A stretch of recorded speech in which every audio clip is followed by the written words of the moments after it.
Universiteti i Vlorës Ismail Qemali ka nisur një cikël prezantimesh Maratonomaku Uni Vlora. Ndalesa e parë e Maratonomakut ishte narta përmes pikturës, ndërsa aktiviteti u zhvillua në sallën Ali Aslani të Universitetit të Vlorës Ismail Qemali. Aktiviteti kishte në fokus promovimin e vlerave dhe identitetit të nartës përmes artit pamor.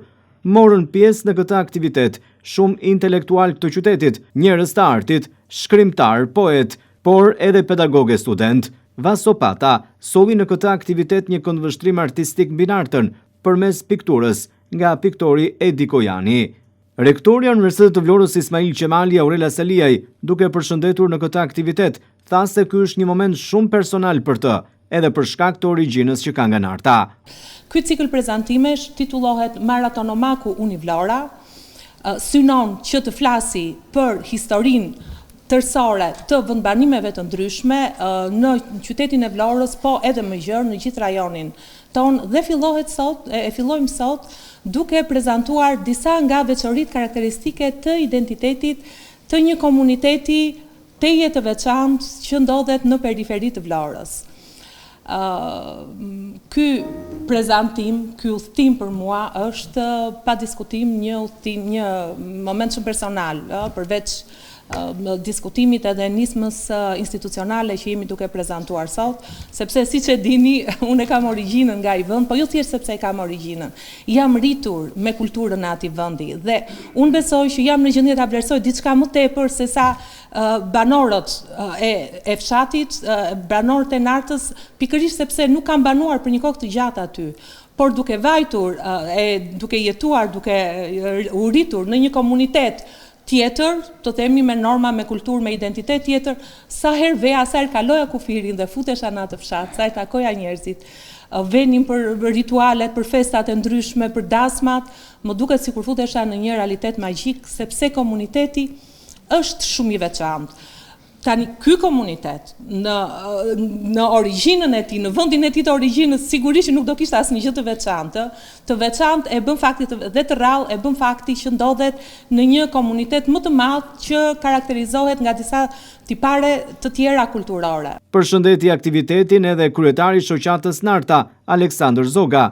E mbështetur në veprën e autorit, profesorit Vasos, kjo qasje na fton të shohim nartën jo thjesht si një vendbanim, por si një univers të gjallë artistik, ku historia, tradita dhe identiteti ndërthuren natyrshëm me pikturën.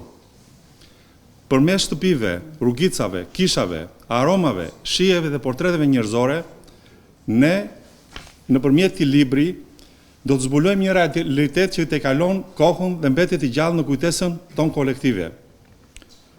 Në këtë kuadër, më lejon të theksoj edhe rolin e rëndësishëm të shoqatës tonë, shoqatës Narta, e cila për shumë vitesh ka qenë një promotor i palodhur i vlerave kulturore, historike dhe artistike të kësaj zone. Për piktorin Edi Kojani, Narta është një motiv artistik, një motiv që frymëzon të gjithë piktorët.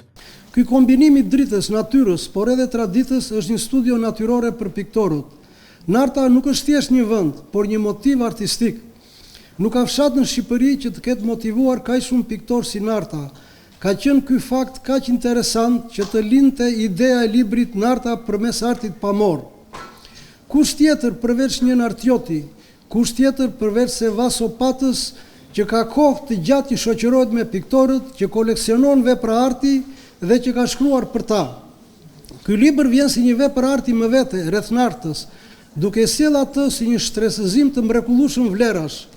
Ideja se rrugicave të saj, kostumeve, kishave e peizazheve janë vërsulur aq shumë piktor, tregon vlerat arkitektonike e piktorike që mbart ky vendbanim i vjetër, krejt i veçantë për gjithë Shqipërinë.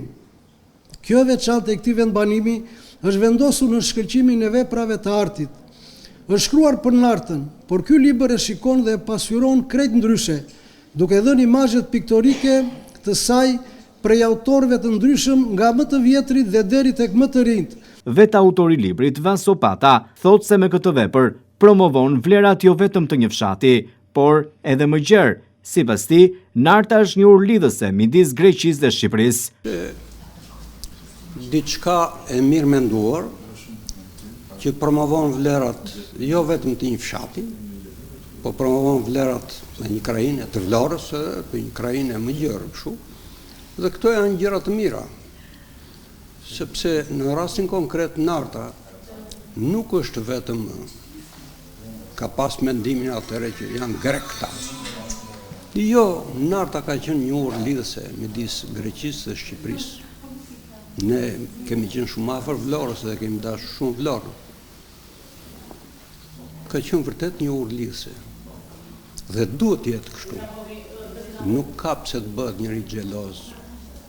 Të gjithë duhet ta ndjejnë veten mirë kur bëjmë diçka të mirë për një fshat, për një qytet, për një krajinë. Këto ishin ndjesitë e mia për këtë takim. Mund të flasim shumë gjëra pastaj. Unë kam trajtuar fshatin tim përmes pikturës, jo përmes historisë, gjeografisë, sa e kërkon një angazhim shumë të madh të futesh në arkiva, të futesh në kështu. Jo, kam pas një këndvështrim timin, për më tepër që duke qenë mik i shumë piktore, duke pas një koleksion të pasur, kjo më ka lejuar të shkruaj. Ma dhe kultura përgjithshme që kam, më lejon që të shprehem në mënyrë që lexuesi i mundshëm i librave të mi të mos bezdisen, po t'i pëlqej. Vasopata është ndër të paktët intelektual dhe shkrimtar, i cili ka botuar dhe folur për Nartën, ashtu si kundër edhe Jakov Zoza. Në vijim, Universiteti i Vlorës pritet që në këtë cikël prezantimesh të zhvillojë të tjera aktivitete, në kuadër të aktivitetit Maratonomaku Univlora.